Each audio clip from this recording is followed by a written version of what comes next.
Hi, all of welcome my channel. இன்றைக்கி நம்ம என்ன கதை பார்க்க போகிறோம் அப்படின்னு கேட்டால், ஒரு தன்னம்பிக்கையும் எல்லாருக்குமே பிரச்சனைகள் இருக்கும். அந்த பிரச்சனைகளை எப்படி சால்வ் பண்ணிக்கலாம், என்ன மாதிரி இருக்குது அப்படிங்கிறத இந்த கதையை கேட்டதுக்கப்புறம் உங்களுக்கு ஒரு முடிவு தெரியும். இப்போது நேர கதைக்குள்ளே போகலாம்.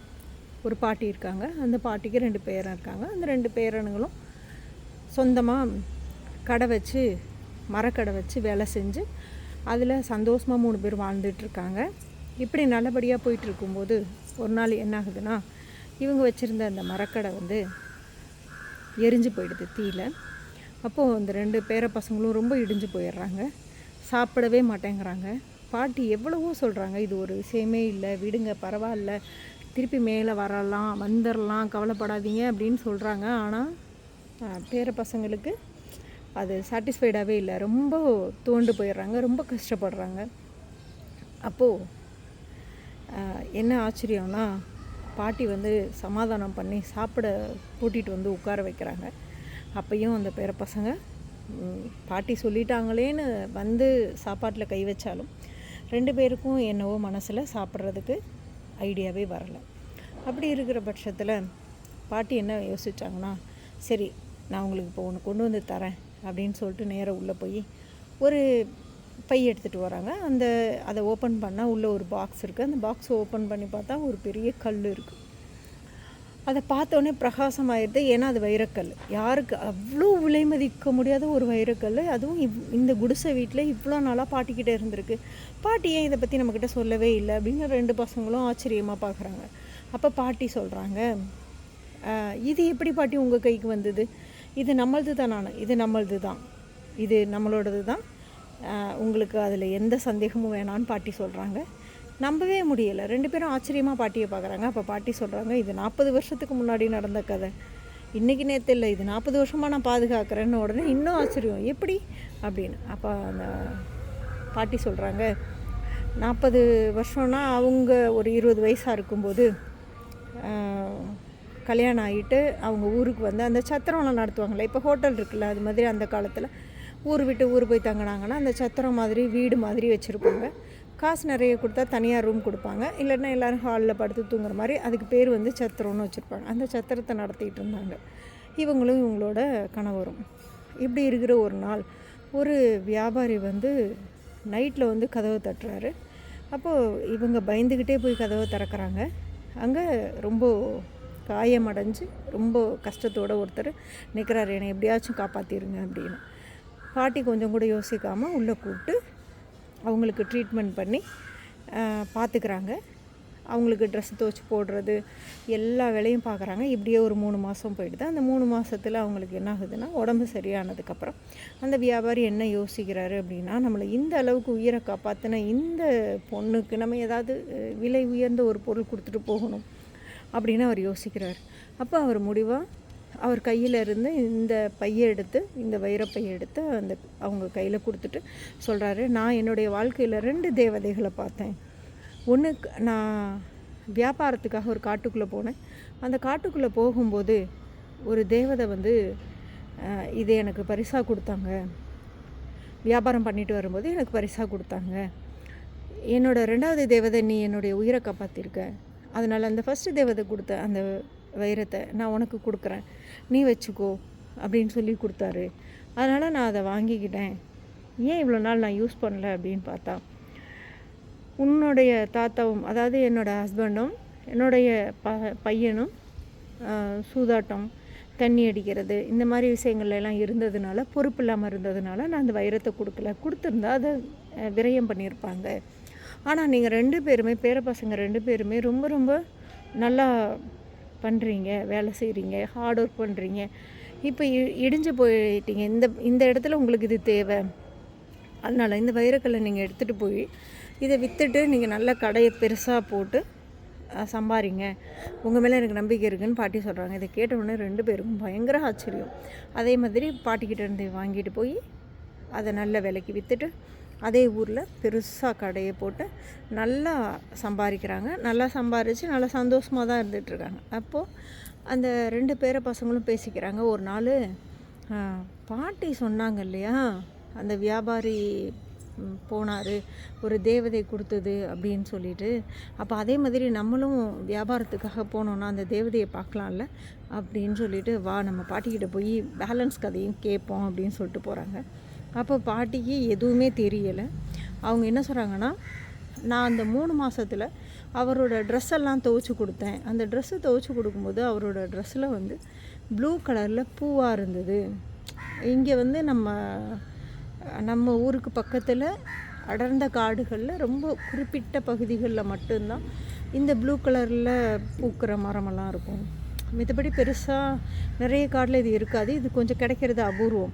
ஏன்னா அவர் ட்ரெஸ்ஸில் அந்த பூ ஒட்டியிருந்ததுனால மேக்ஸிமம் அவர் அந்த காட்டுக்குள்ளே தான் போயிருப்பாருன்னு நான் நினைக்கிறேன் அப்படின்னு பாட்டி சொன்ன உடனே, இது பார்த்தாதான், இதை வச்சு நாங்கள் என்னென்ன பண்ணுறோம் பாருங்கள் அப்படின்னு சொல்லிட்டு இந்த 2 பசங்களும் என்ன பண்ணுறாங்க, இந்த ஒரு வியாபாரி ப்ளூ கலரில் பூ பூக்கிற காடு இதை மட்டும் தெரிஞ்சுக்கிட்டு நிறைய சர்ச் பண்ணி அந்த காடையும் கண்டுபிடிச்சி பாட்டிக்கிட்ட வந்து, நாங்கள் இந்த மாதிரி போய் இதே மாதிரி தேவதைக்கிட்ட இன்னும் கொஞ்சம் பரிசெல்லாம் வாங்கிட்டு வரலான்னு இருக்கோம், நீங்கள் ஆசீர்வாதம் பண்ணுங்கள் பாட்டி அப்படின்னு சொல்லிட்டு ஆசீர்வாதம் வாங்கிட்டு 2 பசங்களும் கிளம்புறாங்க. இப்போ இந்த 2 பசங்களும் கிளம்பி உள்ளே போகிறாங்க. போக போக இதே மாதிரி ப்ளூ கலரில் பூ இருக்கிற மாதிரியான இடத்தையும் கண்டுபிடிச்சிட்றாங்க. கண்டுபிடிச்சி அதுக்கு பக்கத்தில் போனால் அங்கே ஒரு மண்டபம் இருக்குது.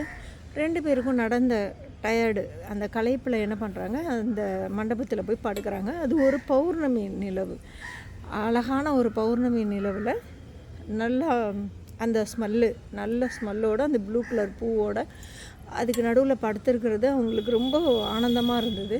திடீர்னு பார்த்தா ஒரு தேவதை வருது. அந்த தேவதையோட ஒளி வெளிச்சம் பிரைட்டாக இருந்த உடனே இவங்க கண்ணை திறந்து 2 பேருமே பார்க்குறாங்க. அப்போ தேவதை சிரிச்சிக்கிட்டே நின்ற உடனே இவங்க வந்து பாட்டி சொன்ன எல்லா கதையுமே அந்த தேவதைக்கிட்ட சொல்கிறாங்க. இந்த மாதிரி ஒரு வியாபாரி வந்தாராம், இந்த மாதிரி சொன்னாங்க, நாங்களும் உங்களை பார்க்குறதுக்காக தான் வந்தோம், உங்கள்கிட்ட பரிசு வாங்கிட்டு போகலான்னு வந்தோம் அப்படின்னு சொன்ன உடனே, என்னை தேடி இவ்வளோ தூரம் வந்த உங்களுக்கு நான் வெறும் கையோடு அனுப்ப முடியாது, நீங்கள் எனக்காக வந்தீங்க இல்லையா அப்படின்னு சொல்லிட்டு ஒரு பெரிய சாக்கு மூடை வந்து, இந்தாங்க என் பரிசை எடுத்துக்கோங்க அப்படின்னு சொல்லிட்டு சாக்கு மூடையை கொடுத்துட்டு மறைஞ்சிடுறாங்க. இவங்களும் ரொம்ப சந்தோஷமாக போய் அந்த சாக்கு மூடையை திறந்து பார்க்குறாங்க. அந்த சாக்கு மூடையை திறந்து பார்த்தா ஒரே ஷாக்கிங். ஏன்னா அந்த சாக்கு மூட்டையில் என்ன இருந்தது அப்படின்னு பார்த்தா வெறும் கறிக்கட்டை தான் இருந்தது. அப்போது இந்த கறிக்கட்டையை வச்சு தேவதை நம்மளை ஏதோ விளையாட்டு பண்ணுறாங்களா, கொடுக்க இஷ்டம் இல்லாட்டினா ஏன் இதை பண்ணணும்னு பெரிய பையன் அண்ணன் வந்து சண்டை போடுறான். வேணாம், விட்டுட்டு வா, இந்த கறியை வாங்குறதுக்காக நம்ம இவ்வளோ கஷ்டப்பட்டு இந்த காடை கண்டுபிடிச்சி தேவதையை பார்க்குறதுக்காக நம்ம வந்தோம், விட்டுட்டு வா போகலாம் அப்படின்னு. ஆனால் தம்பி சொல்கிறான், கொடுத்தது தேவதை, அது எதுவாக இருந்தாலும் ஏதாவது ஒரு விஷயம் நல்லது இருக்கும் இல்லையா, அதனால் ஏன் விடுவானே, பரவாயில்ல நான் எடுத்துகிட்டு வரேன்னு சொல்லிட்டு அவன் தான் காடு ஃபுல்லாக சுமந்துட்டு வரான். இவங்க 2 பேர் பேசிகிட்டு வரும்போது கூட அந்த பெரிய பையன் வந்து புலம்பிக்கிட்டே வரான், நீ ஏன் தேவையில்லாமல் இதை தூக்கிட்டு வரேன்னு தெரியல, நம்ம வந்த அலைச்சலே வேஸ்ட்டாக போச்சு, நம்ம வந்த காரியம் எதுவுமே நடக்கலை, அவருக்கு மட்டும் கொடுத்துருக்காங்க, ஆனால் நம்மளுக்கு எதுவுமே கொடுக்கல, பரிசு எதுவுமே இல்லை அப்படிங்கிற மாதிரி புலம்பி தள்ளிக்கிட்டே வந்திருக்கான். நடு காடை வந்து கிராஸ் பண்ணும்போது 2 திருடர்கள் வந்து இவங்கள மறிக்கிறாங்க. என்னென்னா, நீங்கள் 2 பேரும் என்ன எடுத்துகிட்டு வரீங்க, ஒழுங்கா மரியாதையாக கொடுங்கன்னு சொல்லிட்டு சண்டை போடுறாங்க. அப்போ இந்த சாக்கு மூட்டையை வாங்கி திறந்து பார்க்குறாங்க. அதில் வந்து வெறும் கறியாக இருந்தோடனே அந்த திருடர்கள் 2 பேரும் என்ன பண்ணுறாங்க, இவங்க 2 பேரும் ஓங்கி அடிச்சுட்டு, ஏன்டா இந்த கறிக்கட்டையை தூக்கிட்டு வர்றதுக்கு தான் நீங்கள் இந்த நடுக்காட்டில் வந்தீங்களா, நாங்கள் கூட ஏதோ விலை மதிப்பில்லாத பொருள் எதுவும் இருக்கும், சரி நம்மளுக்கு யூஸ் ஆகும்னு சொல்லிட்டு உங்களை தொடர்ந்து வந்து நாங்கள் கொள்ளையடிக்கலான்னு வந்தால் இப்படி ஏமாற்றிட்டீங்களே, போங்கடா அப்படின்னு சொல்லிட்டு திட்டி அனுப்புகிறாங்க. இவன் என்ன பண்ணுறான், சின்னவன் திருப்பியும் அந்த கொட்டி கிடந்த அந்த கறிக்கட்டையெல்லாம் திருப்பியும் எடுத்து மூடையில் போட்டு தூக்கிட்டு வர ஆரம்பிக்கிறான். பெரியவன் சொல்கிறான், ஏன்டா இந்த பைத்தியக்காரத்தனத்தை பண்ணுற, தேவதை கொடுத்தா சந்தோஷப்படுவோன்னு சொன்னால் தேவதையை போய் பார்த்து அடி வாங்கிட்டு வர ஒரே ஆள் நம்மளாக தான் இருப்போம் போல இருக்குது, நம்மளுக்கு எதுவுமே ராசி இல்லை, லக்கு இல்லை, இதில் வேறு தேவையில்லாமல் இந்த மூட்டையை வேற தூக்கிட்டு வந்துக்கிட்டு இருக்கு அப்படின்னு புலம்பிக்கிட்டே வரான். அவன், இல்லைண்ணா தேவதை கொடுத்துருக்குன்னா ஏதாவது இருக்கும், நீங்கள் வாங்க நான் தானே எடுத்துகிட்டு வரேன் அப்படின்னு சொல்லிட்டு வராங்க. வீட்டுக்கு வந்து பாட்டிக்கிட்ட கொடுத்துட்டு நடந்ததெல்லாம் சொல்கிறாங்க. பாட்டி அந்த முடையை பிரிக்கிறாங்க. எல்லாமே தங்கமாக மாறி இருக்கு. தங்கமாக மாறி இருந்ததை பார்த்த உடனே ஒரே ஆச்சரியமாயிடுச்சு. அப்போது சின்னவன் சொல்கிறான், பாத்தியா, தேவதை வந்து நம்ம காடை கடந்து வர வரைக்கும் இது யாரு கண்லேயும் தெரியாமல் இருக்கிறதுக்காக கறிக்கட்டையாக கொடுத்துருக்காங்க. வீடு வந்து சேர்ந்த உடனே அது தங்கமாக மாறிடணும்னு நினச்சி கொடுத்துருக்காங்க. பாத்தியா, நம்மளுக்கு நல்லது தான் செஞ்சுருக்காங்க தேவதை. ஆனால் நீ திட்டிகிட்டே வந்தல. ஆமாடா, இப்போ புரியுது அப்படின்னு அவனும் தன்னுடைய தவறை உணர்ந்து அந்த தேவதைக்கு 3 பேருமே சேர்ந்து நன்றி சொன்னாங்களாம். அதுக்கப்புறம் இன்னும் லைஃப்பில் இன்னும் மேலே பிஸ்னஸ் பண்ணி இன்னும் நல்லா மேலே வந்தாங்களாம் அப்படின்னு இந்த கதை முடியுது. பட் இந்த கதை நம்மளுக்கு சொல்லக்கூடிய மிகப்பெரிய விஷயம் என்னென்னா, நான் ஸ்டார்ட் பண்ணும்போதே சொன்னேன் இல்லையா, இந்த கதையில் ஒரு பெரிய விளக்கம் இருக்குது அப்படின்னு. இதில் தேவதைங்கிறது நம்மளுடைய இஷ்ட தெய்வங்கள். நம்ம யாரை வேணால் சாமி கும்பிடலாம். அது குல தெய்வமாக இருக்கலாம், சிவனாக இருக்கலாம், பார்வதியாக இருக்கலாம், அம்பாளாக இருக்கலாம், முருகனாக இருக்கலாம், பிள்ளையாராக இருக்கலாம், இந்த மாதிரி ஐயப்பன், அந்த மாதிரி என்ன தெய்வங்களாக இருக்கட்டும். ஆனால் நீங்கள் அவங்கள நம்புங்க. நம்பி அவங்க நம்மளுக்கு பிரச்சனைகளை ஏதாவது கொடுக்குறாங்க அப்படின்னா அதிலேருந்து நம்மளை ரிலீஃப் பண்ணுறதுக்காகவும் அதை எப்படி அவங்க நம்மளுக்கு கறிக்கட்டை தான் கொடுத்தாங்கன்னு இவங்க நம்பினாலும் கூட, ஆனால் அந்த சின்னவனோட நம்பிக்கை இருக்குது இல்லையா, தேவதை கொடுத்ததுன்னா நல்லதுக்கு தான் இருக்கும், ஏதாவது ஒரு காரணம் இருக்குன்னு. அந்த மாதிரி கடவுள் நம்மளுக்கு சின்ன சின்ன பிரச்சனைகளை ஏதாவது லைஃப்பில் கொடுத்தாங்கன்னா இதுக்கு ஏதாவது காரணங்கள் இருக்குன்னு அதை கடந்து போகிறதுக்கு நம்ம ட்ரை பண்ணணும். அதுக்கப்புறம் அது நம்மளுக்கு ஒரு விளக்கம் சொல்லிட்டு போகும் பார்த்திங்களா, அது நம்ம யாராலையும் அதை சரி பண்ண முடியாத அளவுக்கு செம்ம சூப்பராக நம்மளை இன்னும் நல்ல நிலைமைக்கு கொண்டு வந்து வைப்பாங்க. அதனால் உங்களுக்கான தெய்வங்களை நம்பி நீங்கள் வர்ற பிரச்சனைகளை பெருசாக்காமல் அது என்ன இருக்குதோ அதை அனுபவிக்க கற்றுக்கங்க.